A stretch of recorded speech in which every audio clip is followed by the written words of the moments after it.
María Eugenia Gómez Maidana, licenciada en Psicología, matrícula provincial 1168. Pertenezco a la Dirección de Diversidad LGBTIQ+ y Nuevas Mayorías del municipio de Comodoro Rivadavia, que depende de la Dirección de Protección Integral de Derechos, que a su vez pertenece a la Secretaría de la Mujer, Género, Juventud y Diversidad. Yo soy la licenciada Yelena Espíndola, matrícula provincial 0878.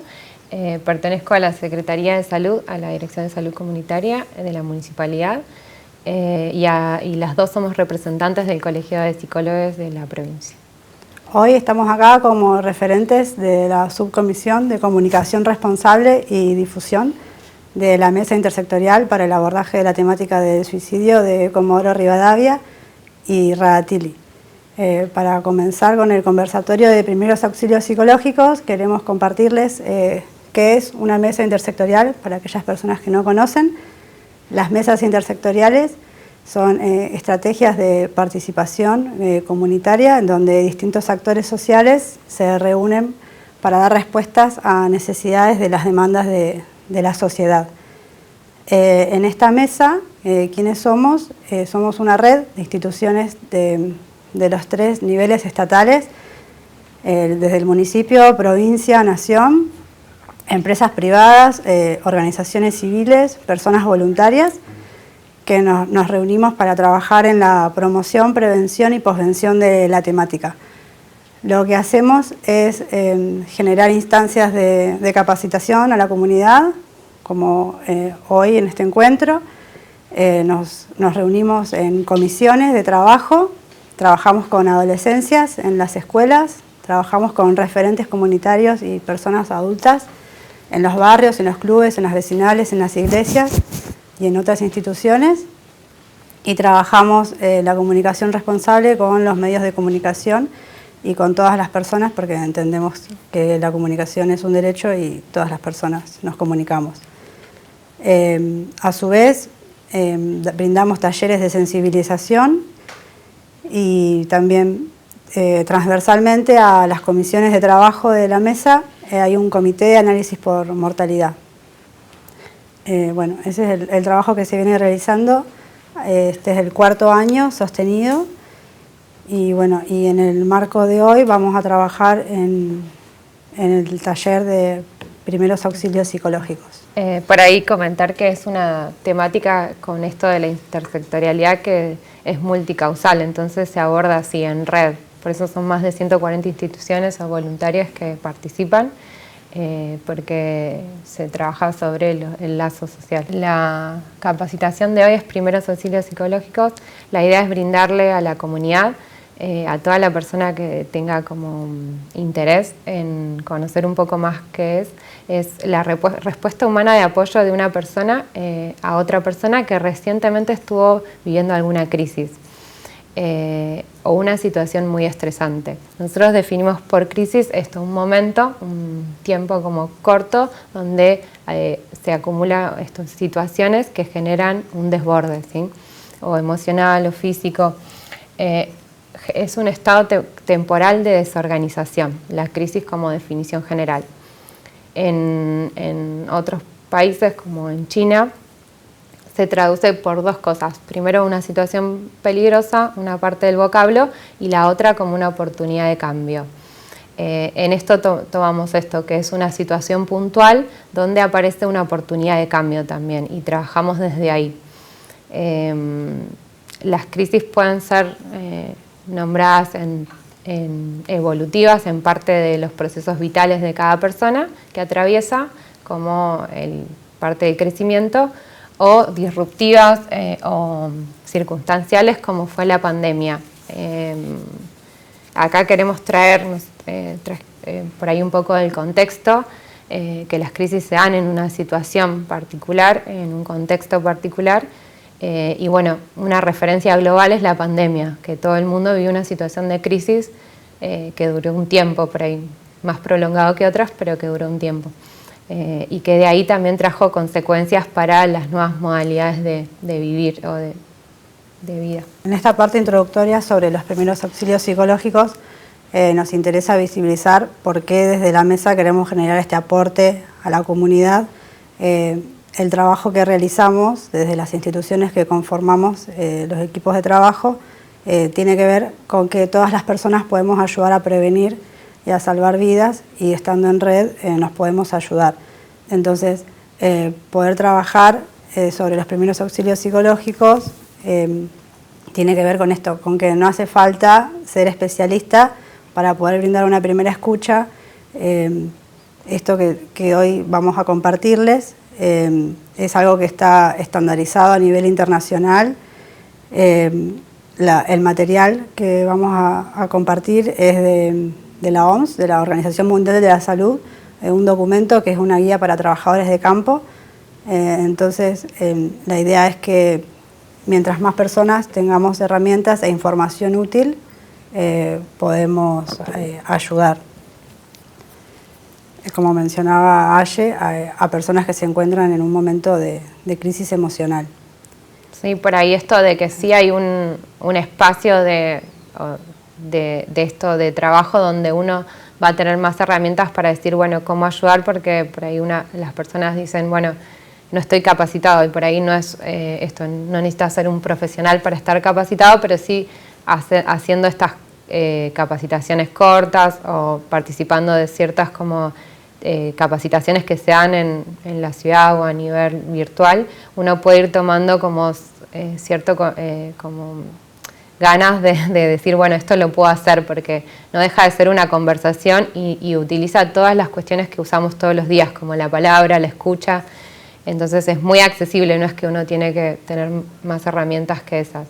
Y por ahí, tomando nuestro lema de la mesa, que si hablamos y escuchamos podemos prevenir, es que hacemos estos conversatorios, ¿no? Como pudiendo como como se trabaja en comunidad para poder dar respuesta a esta temática, la comunidad es la que tiene que poder como saber qué hacer, y por eso hacerlo más accesible, que no sea de los especialistas la primera escucha. Y que por ahí nos encontramos en el día a día con personas que necesitan una primera escucha y se la damos sin saber bien qué estamos haciendo. Entonces, poder como tener un mayor conocimiento de esto, y que por ahí hay cuestiones que, no sé si, que es en esto que son pautadas, que no es como, bueno, que sí hay una guía. Entonces, la idea de hoy es poder mostrarles un acercamiento a esta guía. Sí, vamos a trabajar sobre lineamientos y recomendaciones de qué sí y qué no hacer para poder brindar un primer auxilio psicológico. Y ahora que entendemos que son respuestas a momentos de crisis, vamos a ver un video, un pequeño recorte de la película El gato con botas, donde sucede un episodio de un momento de crisis y la ayuda. ¡Gato! ¿Qué te pasa?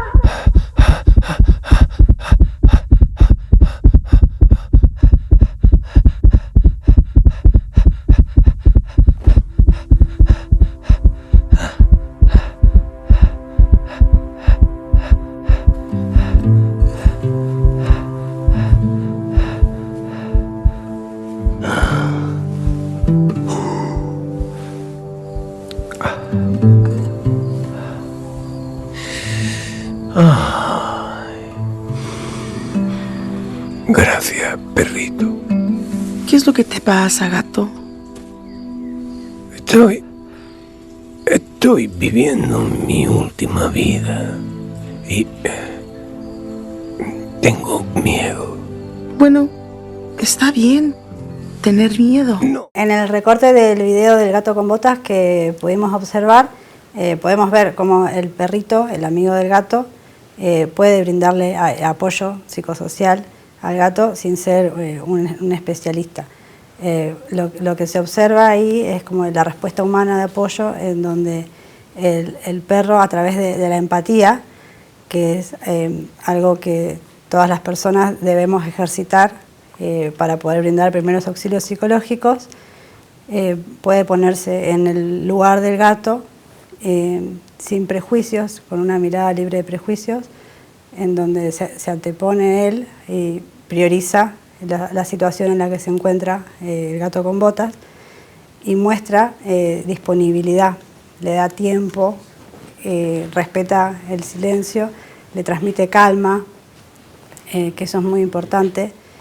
Sí, Y lo del tiempo me parece que es importante, es que al principio no lo deja como que se pone al lado, y en este caso si lo toca, puede ser que la persona no nos deje tocarla, pero como que lo toca y se queda ahí y no le habla enseguida, le hace preguntas como cortitas y para que se sienta acompañada.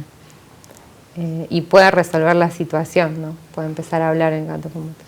sí, le transmite calma, sostiene el silencio, mantiene una proximidad con el gato de manera gradual. Si bien tiene un vínculo de confianza con el gato, por ahí nos puede pasar que tengamos que acompañar a una persona que no conocemos, pero en este caso hay un vínculo previo, entonces ya conoce al gato y se puede ir acercando gradualmente. Entonces, bueno, ahí se ve un ejemplo de cómo puede sostener una crisis emocional el perro solamente con su presencia, con estar, con realizar preguntas sencillas, breves, abiertas, desde la empatía, sin prejuicios. Sí, nos pareció un buen ejemplo para traer algo concreto en estas como charlas, porque por ahí los ejemplos del día a día son difíciles de trabajar. Entonces, en esto se ve claro cómo se dan como los pasos, sin separarlos como tan uno del otro, pero sí como me parece que dan esto, que permite como a las personas que lo vean ir buscando momentos donde puedan hacer algo parecido a esto, donde puedan usar esta escucha, este sostén, esta posición que tiene el perro para una situación de crisis. Y algo fundamental que tiene que ver con los PAP, le vamos a llamar los primeros auxilios psicológicos, es poder acompañar a la persona a recuperar su bienestar psicosocial, a que la persona vuelva a su estado de autonomía, que la persona recupere su fortaleza. Eso también es importante, que se pueda ayudar a sí misma, porque si bien está acompañada del perro, el gato en sí mismo también se ayuda. Sí, para por ahí vamos a definir un poco más concretamente qué son estos los primeros auxilios psicológicos. Lo venimos diciendo, pero la definición sería como ayudar y apoyar de manera no invasiva a la persona, ¿sí? Van a escuchar mucho ayudar y apoyar, que son como el nombre, y después de esto permite evaluar las necesidades y las preocupaciones que la persona puede llegar a tener. Una escucha activa significa como no preguntar como invasivamente, no hacer preguntas, sino darle tiempo a la persona que cuente, y si hay algo que por ahí vemos que necesitamos saber, como si tomó agua, si comió, es algo que podemos preguntar, como las necesidades básicas, primero ver. En esto de ir preguntando, uno va viendo si la persona se está dando cuenta que si comió, si tiene que ir al baño, si tiene que abrigarse, ¿no? Como más cuestiones más que tengan que ver con la vida. Las personas podemos brindar esta técnica, esta herramienta a otra persona que la necesite en una situación de una catástrofe, de una emergencia, de una pérdida significativa cercana, en cualquier circunstancia, como habíamos mencionado anteriormente, donde sea de un corte, ¿no?, temporal del momento en el que está la persona. Para eso hay reglas básicas, fundamentales, que hay que tener siempre en consideración, poner en valor, que son importantes, que tiene que ver con garantizarle a la persona la seguridad, en esto de que mencionábamos de evaluar las necesidades y las preocupaciones, ver cuál es el estado de situación de esa persona, por ahí si necesita primero una atención médica antes que una escucha, bueno, eso tiene que ser contemplado. Garantizar la privacidad, esto tiene que ver con que aquello que la persona me quiera referir, me quiera contar, me quiera compartir, le debo garantizar a esa persona que va a ser resguardado, que tiene que ver también con la confidencialidad. Y también la privacidad tiene que ver con el lugar, en la medida en que se pueda, según la circunstancia, poder garantizar como un espacio tranquilo y privado.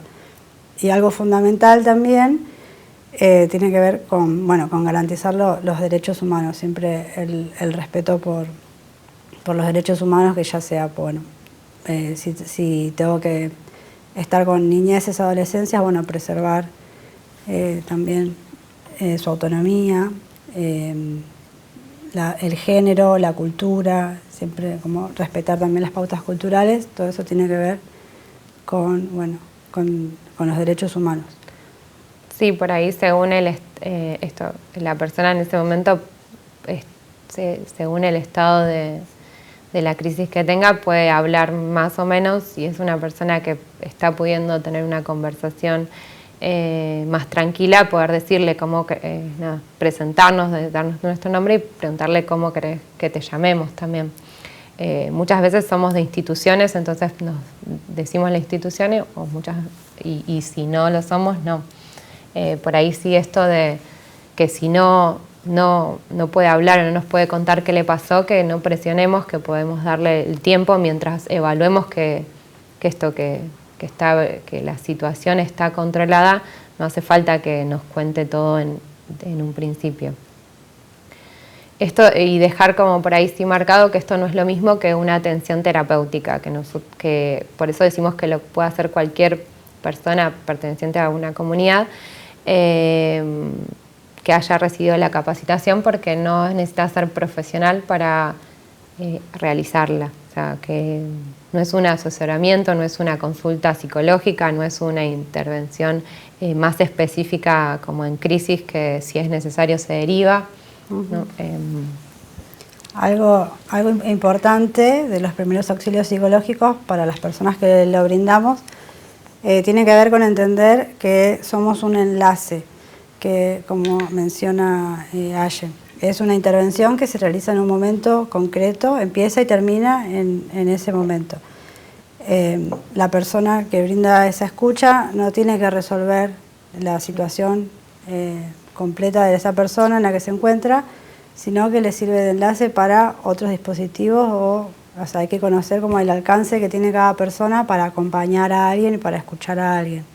Entonces, si parte de lo que me están comentando no puedo acompañar, no lo sé, bueno, acompañar a esa persona a buscar ayuda, a abrir, ¿no? Con otros dispositivos, con otras personas.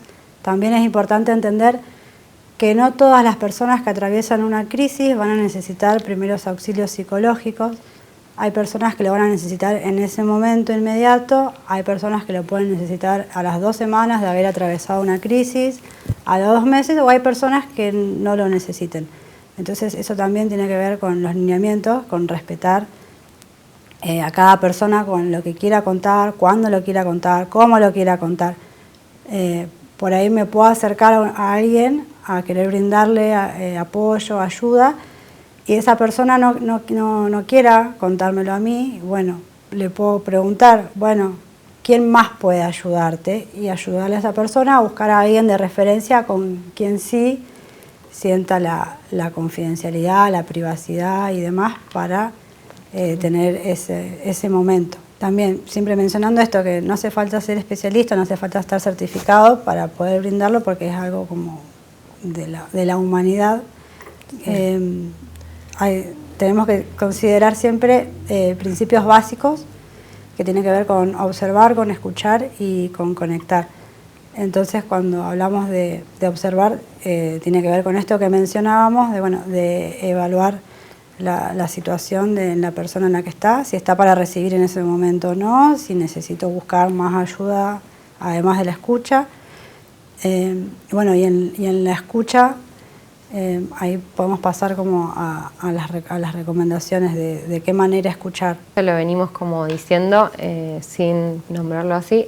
La escucha, cuando uno la hace de esto de que sabe que la otra persona está en crisis, entonces le quiere dar un lugar como de esta disponibilidad, como mostramos en el video, de poder como darse el tiempo que la persona necesite para hablar. en esto es lo más por ahí que lleva como más práctica, es no hablar de uno mismo cuando está escuchando a la otra persona, no forzar como las preguntas o no forzarla a que cuente cuando por ahí está por hablar o empieza a hablar de otra cosa y no hacerla volver a hablar de lo que le pasó, porque por ahí en ese momento no puede. No decir como, a mi vecino le pasó esto, como sería contar historias similares o autorreferenciales, sino decir, yo viví esto, ¿no? Como esto va a pasar, ¿no? Como cuestiones por ahí más de que se usan mucho, que son del sentido común, de que uno quiere como me sale abrazar a la persona con palabras, ¿no? Como tratar de que la persona entienda que esto es un momento y que va a pasar, pero en ese momento no es el indicado para decirlo. Habrá otros momentos, ¿sí? En este momento la persona sabe que es una crisis y que va a pasar, pero si lo escucha, lo único que le va a producir es frustración porque no puede salir de ese momento y enojo, y puede derivar una situación por ahí de alguna incomodidad entre las personas que estén ahí. Entonces, la idea es poder como esto, estar atento a nuestros pensamientos y a lo que nosotros pensamos de la situación para no decírselo a la persona, sino tratar siempre de prevalecer la escucha. Y con preguntas que sean como, bueno, más abiertas, como no con sí y con no, que la persona pueda tener una disponibilidad a responder de una manera más abierta y no a preguntas cerradas, como ¿te sentís mal? Y le va a decir sí o no.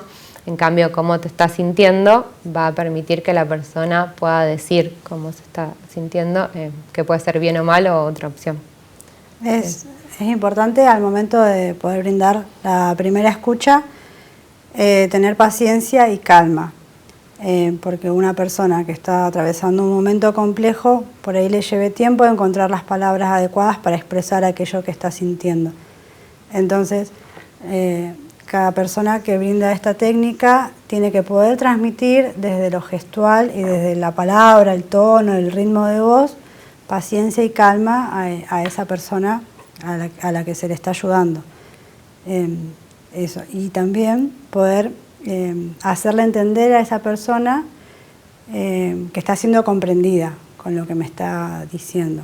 También lo puedo hacer como gesticularmente, como con sonidos como claro, o te entiendo, o ponerle también en palabras como esa emocionalidad, como lamento mucho lo que estás atravesando, entiendo que este momento es angustiante para vos, ¿no? Como darle lugar a esa emoción, validarle la emocionalidad.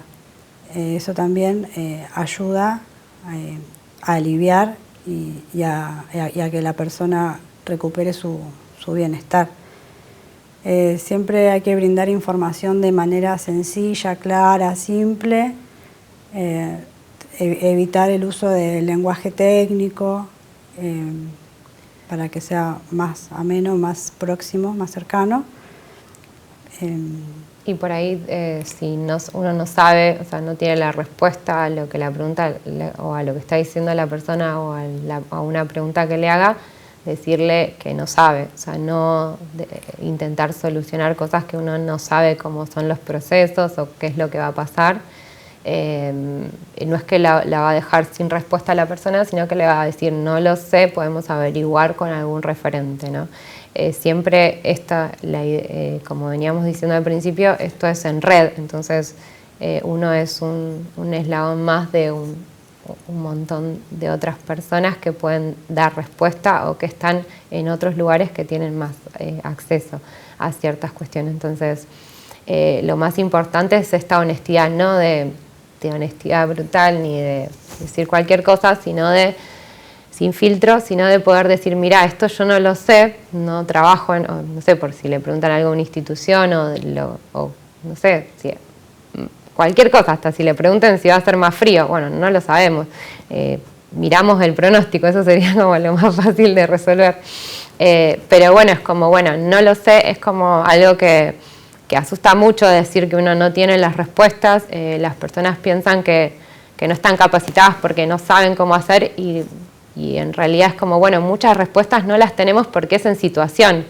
A cada persona le pasan cosas distintas y crisis distintas, entonces no sabemos de antemano cuál va a ser el problema que nos vamos a encontrar. Entonces está bueno poder como en esto de gestionarnos a nosotros mismos también nuestra manera de resolver las cosas, es decir, bueno, si yo me encuentro con alguien que no sé, le voy a decir, mira, no sé, pero te puedo acompañar a buscar la respuesta, ¿no? O a ver hasta dónde, quién nos puede dar una mano con esto. Es importante esto que traes, de poder decir que uno no sabe y que va a averiguar dónde buscar esa información o a esa persona que ayude, porque es muy importante no generar falsas promesas. De ahí viene la importancia, ¿no? De decir no lo sé.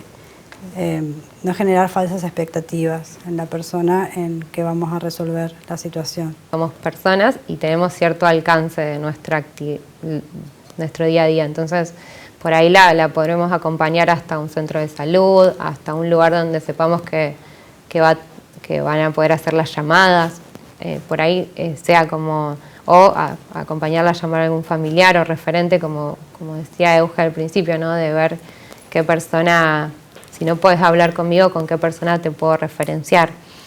En esto también porque si no uno también sin darse cuenta se pone en situaciones que no va a poder como resolver tampoco, ¿no? Después me parece que también está bueno esto de ver que las situaciones, a veces las personas lloran, las personas se enojan, las personas como expresan las emociones que están sintiendo y como permitirles ese lugar, ¿no? Como no decirles, bueno, no te enojes, ya va a pasar, o bueno, ¿no?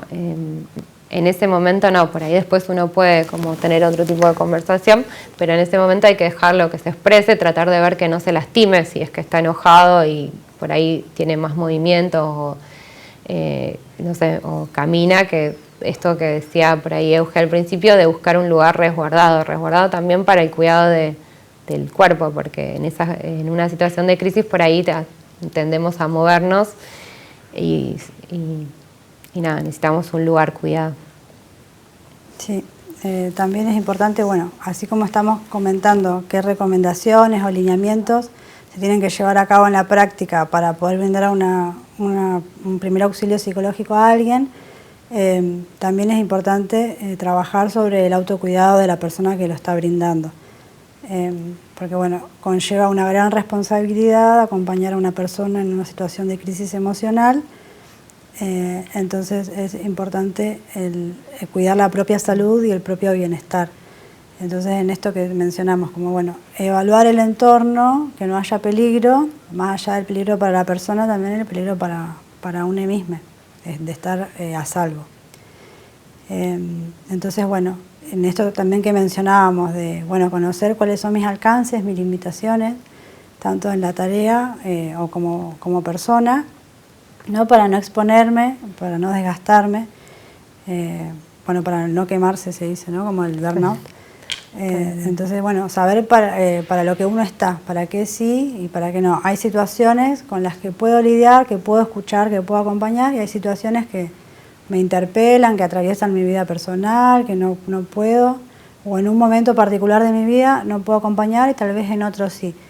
Entonces hay que trabajar como el registro personal de la conciencia, de, bueno, si estoy física y emocionalmente al momento capaz para poder ayudar a alguien que me está pidiendo ayuda o que estoy en esa situación y veo que por ahí le puedo ayudar, si puedo, o si necesito buscar a alguien más que lo pueda hacer. Tanto para mí también como para mi equipo de trabajo, con las personas con las que realizo la actividad, también ver el estado de salud de quienes me acompañan. Sí, si es un vecino que está como justo en esa situación, poder también ocuparse hasta llegar a un equipo que pueda como sostener la intervención, ¿no? En esto de conectar, es este eslabón el que a veces por ahí las personas sienten que no lo pueden hacer y cualquier persona que haya hecho estos pasos de observar, escuchar, puede conectar esto, porque por ahí no pueda ocuparse de todo lo que necesita resolver esa persona en crisis, por eso está bueno decirlo, yo no puedo esto, pero te voy a llevar a las personas que sí. Y esto es una otra manera de decir, no dicen no sé, no dicen como que no van a estar, pero uno no puede esto.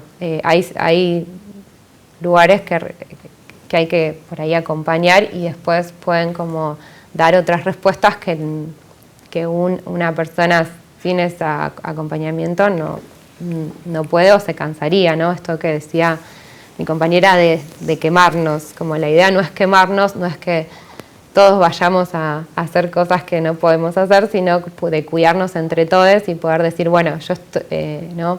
pude hablar con esta persona, me refirió a esto, vinimos hasta acá y necesita por ahí, y a ver si acá nos pueden acompañar. Y hasta ahí como uno llega con el enlace, con esto de ser como un eslabón. Para continuar en esto, bueno, ya mencionamos qué son, cuáles son las recomendaciones generales a tener en consideración. Ahora vamos a ir como un pasito más a lo práctico si se quiere, ¿no? Como, bueno, distintos pasos a seguir que se pueden llevar. Todo esto es un modelo, ¿no? Como a modo de ejemplo, después cada persona lo apropia y lo realiza según su perfil, el lugar, como mencionamos antes, siempre hay que tener en consideración. Y en las redes hay un montón, o sea, si ustedes buscan, hay otras opciones, nosotros elegimos este que nos parece más sencillo. Entonces en esto que hablamos, bueno, ya observamos, ya escuchamos, bueno, cómo conectamos con la persona. Entonces tiene, en primer lugar, para llegar a alguien, para tener proximidad, me tengo que presentar. Entonces trabajamos desde el ejercicio de, bueno, me presento con mi nombre, mi pronombre. Por ejemplo, yo soy Euge, uso pronombres femeninos ella, pronombres neutros ella. Soy de tal institución, vengo a ayudarte. Y ahí le preguntamos a la persona cómo prefiere que le llame, qué pronombres usa. Hay personas que conocen los pronombres, hay personas que no conocen los pronombres. Entonces le puedo referenciar como usas él, ella, ella. Esto lo trabajamos desde la mesa porque utilizamos la perspectiva en diversidad para garantizar el trato digno a la comunidad LGBT y Q+. Entonces, de esa manera generamos confianza y lazo hacia la comunidad.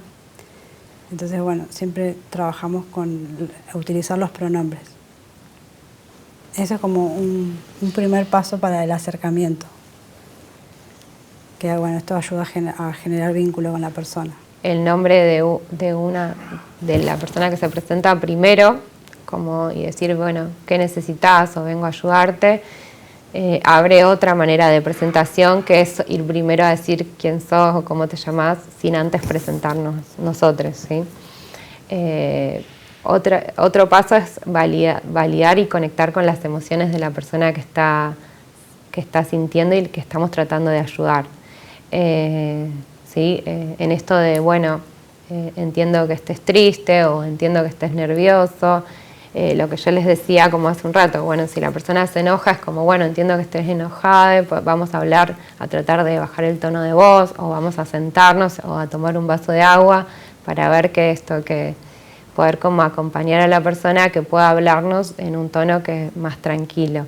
Lo que nombramos muchas veces esto de que también hay que observar y conectar con las necesidades, o sea, somos la mayoría, cuando va a hablar es una persona que se encuentra en una situación de crisis que no sabemos qué le pasó. Entonces tenemos que observar esto de, bueno, habrá pasado frío, habrá comido, habrá no tomado agua, o sea, por lo menos esas tres esenciales para ver cómo ir preguntando o cómo ir observando para ofrecerle esto. Si vemos que está temblando, ofrecerle abrigo, por ahí no ponérselo, sino como preguntarle, para que la persona empiece a reconocer también que a veces es como que necesitan un tiempo para reconocer qué están sintiendo.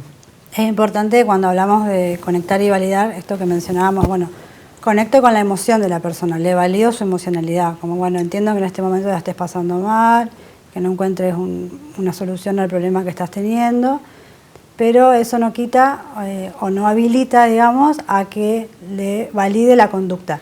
Porque si es una persona que se encuentra realizando violencia hacia sí misma, ¿no? Esto quiere, bueno, tiene que ver con realizarse algún tipo de autolesión, no le voy a validar esa conducta, sino como, bueno, lo que estás haciendo no me parece que esté bien, pero entiendo que estés angustiada.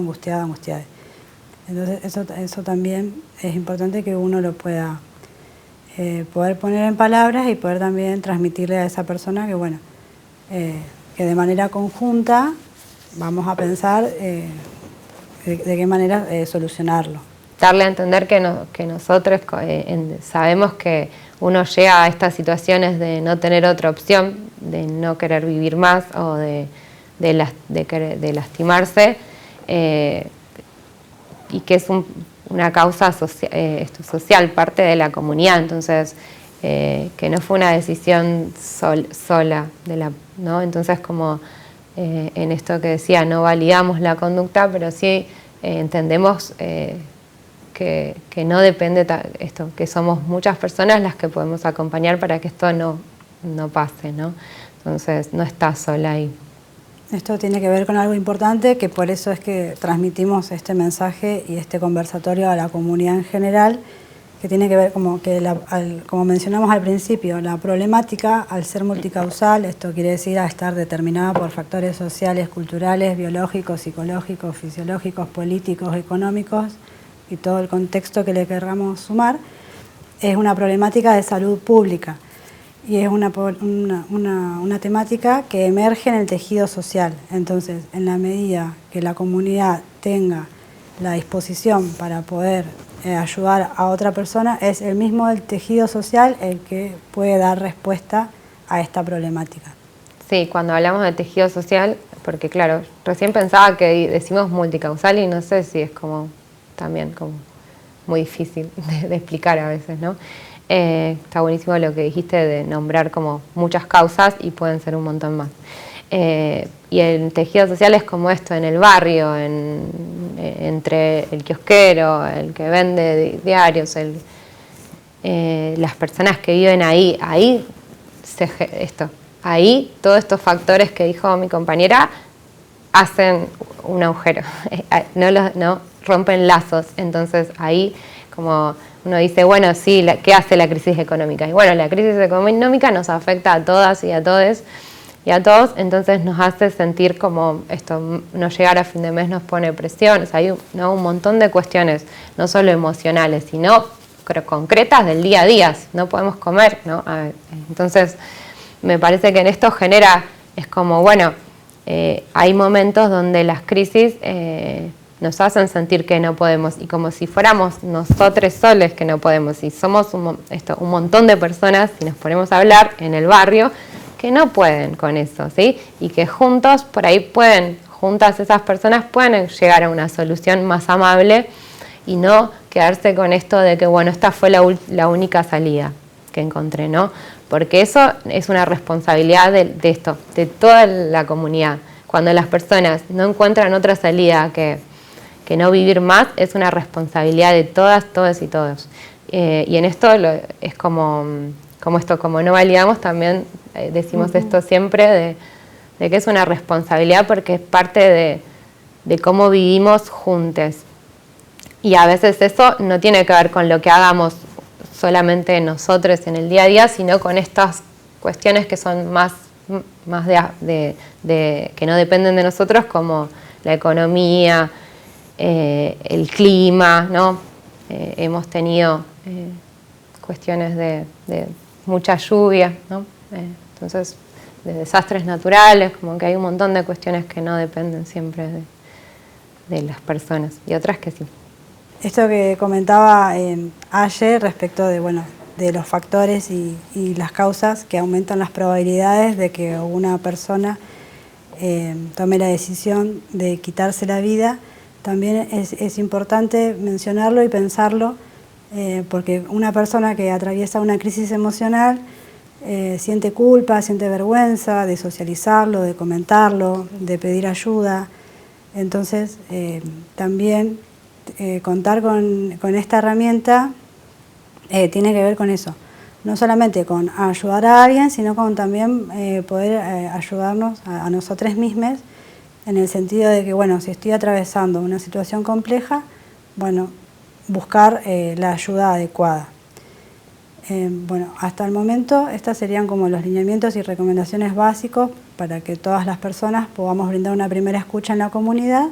Y a modo de cierre vamos a presentar un video que resume la técnica donde se visibilizan los 3 principios básicos de observar, escuchar, conectar y validar. Sí, y vamos a dejar todos los contactos, los números importantes para que tengan a mano. Muchas gracias. Gracias.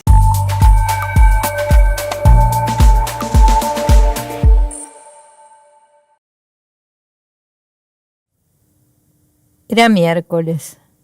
En la ambulancia íbamos todos callados. Afuera sonaban las sirenas de toda la primera línea de respuesta. Bomberos, patrulleros, más ambulancias.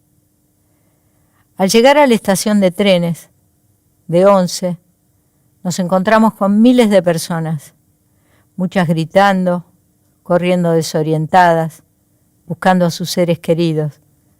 Centenar de periodistas, móviles de televisión, las bocinas de los colectivos. El ruido era ensordecedor. En medio de ese caos, veo un muchacho sentado en el cordón de la vereda, de unos 20 y pico de años. Tenía la mirada perdida, los jeans y la remera rotas, y manchas de sangre en su única zapatilla. Me acerco despacio, respetando su espacio personal. Me siento al lado y me presento. Soy Silvia, del Ministerio de Salud. ¿Cuál es tu nombre? No me responde. Su cuerpo estaba ahí, pero su mente había quedado atrapada en el vagón. Espero, y con tono calmo, vuelvo a decirle: soy Silvia. ¿Puedo ayudarte en algo? Gira la cabeza, pregunta por Juan. Dice que se adelantó en el vagón porque llegaba tarde al trabajo. Vuelve a quedarse callado. Y mientras se toca los bolsillos me dice: quiero llamar a mi mamá para avisarle que estoy bien. De repente se para. Me paro y antes de que pudiera irse le ofrezco mi celular. Llama a quien vos necesites, o si preferís llamo yo, le digo. Me quiero ir a casa, dice angustiado. Por supuesto, le respondo, pero primero necesitamos asegurarnos de que estés bien. Yo me quedo con vos hasta que te revisan y mientras tanto llamamos juntos a tu mamá. Conectar, apoyar, proteger. Son 3 acciones que hechas en el momento justo pueden evitar que volvamos a poner en riesgo la vida o que nos quede una herida abierta que se transforme en trauma. Cuando nos enfrentamos a lo inesperado, eso que siempre pensábamos que le iba a pasar a otros, nos percibimos bajo peligro y quedamos aturdidos. De repente todo se vuelve amenazante y atacar o huir son las opciones. Pero ¿saben una cosa? Nuestro cerebro, inundado por las hormonas del estrés, no puede pensar con claridad. Perdemos el control interno y hacemos cosas ilógicas, desorganizadas. En medio de los desastres, estas reacciones pueden llevarnos a la muerte. Podemos saltar de un piso 45 en el intento de huir, como pasó en el atentado de las Torres Gemelas. Podemos deambular desorientados en medio de una inundación, como en La Plata 2013, o volver a entrar al fuego como sucedió en el incendio de la discoteca de Cromañón. Y en el largo plazo, un apoyo emocional oportuno ayuda a evitar grandes sufrimientos, porque el miedo de hoy puede terminar en ataques de pánico en el futuro, o la tristeza en depresión, como ha sido ampliamente documentado por la Organización Mundial de la Salud. Afortunadamente, lo que podemos hacer para ayudar es muy sencillo. Conectar, presentándonos, manteniendo la calma, soportando los silencios sin prometer lo que no podremos cumplir. Apoyar, escuchando, comprendiendo lo difícil de la situación, sin repetir esas frases falsamente tranquilizadoras como todo va a estar bien, fue una desgracia con suerte, podría haber sido peor. Pero sí, usando esas palabras mágicas. ¿En qué puedo ayudarte? Y no olvidarnos de proteger, asegurándonos de acompañar a la persona hasta que recupere el control interno y pueda ayudarse a sí misma. Ahora bien, no hace falta que un terremoto derrumbe tu casa o una inundación deje todo flotando para sentir que un desastre golpea la puerta. La misma sensación de desesperación, de vulnerabilidad, de irracionalidad pueden darse en situaciones de la vida cotidiana. El diagnóstico de una enfermedad severa, la pérdida de un ser querido, ser víctima de un asalto, de un choque en una ruta. ¿Quién puede atribuirse el derecho a juzgar ese sentimiento de fin del mundo que nos invade cuando descubrimos que la persona que amamos ya no nos ama? La dimensión emocional de un desastre es personal y única. En momentos así, podemos forcejear con quien nos está apuntando con un arma, bajar del auto chocado y caminar por la ruta entre camiones, o cruzar la calle, mirando para el lado contrario de donde viene el tránsito, al salir de la consulta médica. De las crisis, nadie está a salvo. A veces nos toca estar de un lado y a veces del otro. ¿Y cuándo ocurren? Difícilmente tengamos un especialista cerca. Pero en ese momento, cualquiera de nosotros puede ser esa primera línea de respuesta, conectando, apoyando, protegiendo.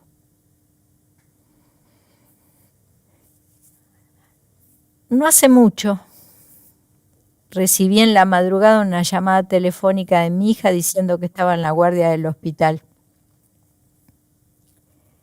Al llegar la encuentro tirada en el suelo de una sala abarrotada de gente, hecho un rollito de dolor. Asustada, agarro la primera silla de ruedas que encuentro y la empujo hacia la guardia. Ella se desploma en mis brazos. Le grito a una médica y entran a mi hija a terapia intensiva por una puerta que se cierra en mi cara.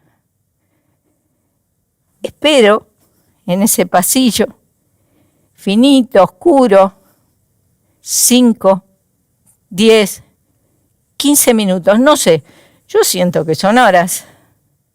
Golpeo insistentemente y nadie sale a decirme nada. Hasta que desesperada empujo la puerta y entro a buscarla, corriendo cada cortina, box por box.